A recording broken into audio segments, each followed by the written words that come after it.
Okay, I should probably just say from the get-go that I love me some zombie. I done seen all the movies and was reading The Walking Dead years before it was cool, and I think Left 4 Dead 2 is the second coming of Zombie Jesus, which would be redundant since Jesus technically was a zombie. Life's a piece of shit when you look at it.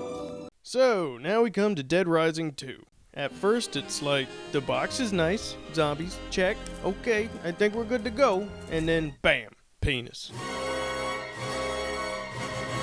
As you may have guessed, Dead Rising 2 is quite disappointing. The overall fighting is clunky as hell, with only one button used for your attacks, making combat painfully simple and repetitive, and whether or not zombie attacks land seems to be random, inconsistent chance. Hey, you know what would be nice? Different buttons for horizontal and vertical attacks, which would prevent shit like this from happening.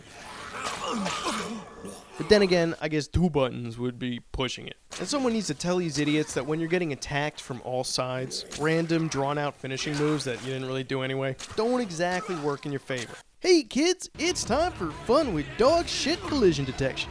Cause I got high, because I got high, because I got high. La da da da da. And if I don't sell one copy, I don't know why. Why, man? Yeah, hey, cause I'm high, cause I'm high, cause I'm high. Are you really high though, man? He really is high, man. Shoot, shoot, shooby-doo-wah. Get jiggy with it. Skippity-bee-bop. The way some of these weapons wear out and break is utter bullshit. Hardly 20 swings with a steel crowbar, and the shit shatters like it was made out of balsa wood. On top of which, if a weapon breaks and you're hitting attack, and the next item in your inventory is food, you'll suddenly eat it by accident. Not only wasting the item, but making you stand there weaponless while people eat you. Also, putting me in bike fights without telling me how to fight on a bike is how you say, fuck your mother. Adding to the dismal fight mechanics, the camera controls are so loose it's difficult to turn right or left without panning up and down. Just about all your missions will either be fetches or escort missions, all leading to the same place, which means you'll spend most of your time running through the same area and hallway over and over and over at an irritatingly slow pace. All these missions you will get while you're busy doing other stuff, and checking out what they are doesn't pause the game.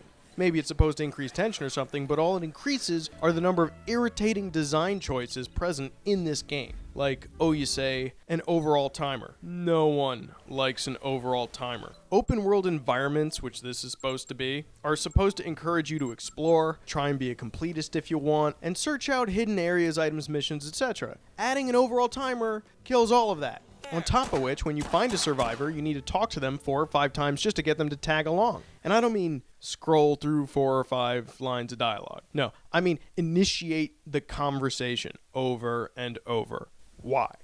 Why? On top of all this, the AI is dumber than Shiva and will do more damage to you by accident than most of the zombies. And strike 12, no checkpoints. When you die, you load your last save. All of which are done in bathrooms for some less funny than they thought it was reason. Now don't get me wrong, it's by no means a rule that a game can't get by without frequent saves, checkpoints, whatever. But anyone that decides to do so needs to make sure that the game mechanics are tight enough to support that. AKA, if you die, it's always your fault. Losing 30 minutes of progress because of cheap bullshit kills again and again is a deal breaker. And this game isn't even that hard. The only thing here that could be considered truly difficult are the ultra simple controls and boss fights. But they're not hard for any legitimate reasons other than the combat is pure tripe. And that's not really called hard, is it? It's called cheap, which $60 ain't. Since, like most games, what you might call a story here is at best B-movie or softcore porn grade, I'll spare you the details and just leave you with another episode of... Oh, I bet you just get rock hard thinking about me at night, don't you, Chucky? You come to throw your panties at me? The game doesn't even bother to explain why you never get infected from zombie bites. How hard is it really? Look at Left 4 Dead. Some people are immune, like these people.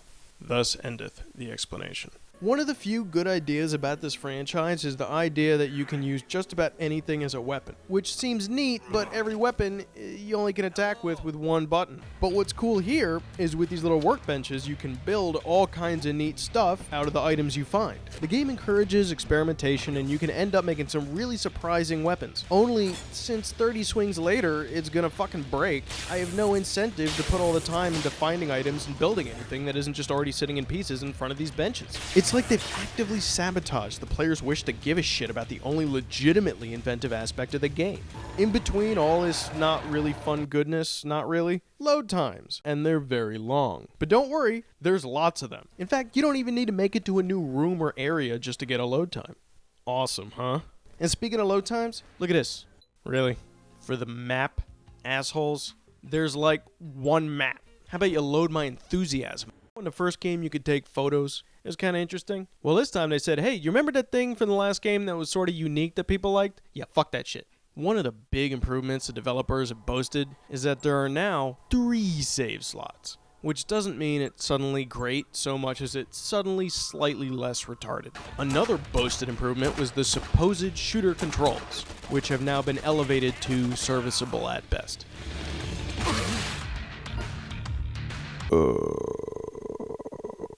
Now, amongst the zombies, you'll actually encounter human enemies, generically called psychopaths, which are just humans that for no reason decided to kill anyone they see coming. Except, of course, for other psychopaths, because maybe it's a union thing. And you see how the psychopaths aren't really concerned with the zombies, and the zombies aren't really concerned with the psychopaths? You know why that is?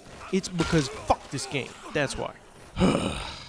The icing on this fertilizer cake is that the graphics are somewhere between serviceable and kind of bad. Which is weird, because I remember the first one at least looked decent. Low resolution, low frame rate, a VSync nightmare, almost as ugly as Assassin's Creed 2.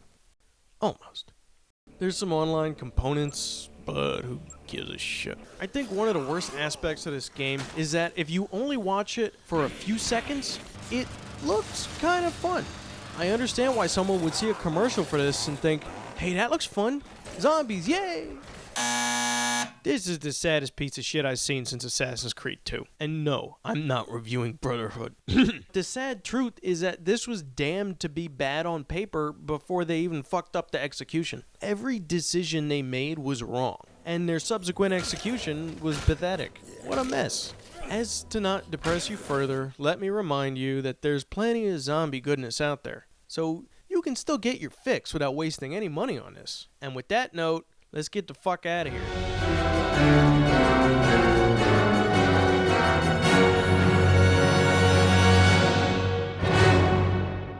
Christine O'Donnell Award. 'Cause you're so dumb, you don't know when people are laughing at you and not with you. Where in the Constitution is separation of church and state?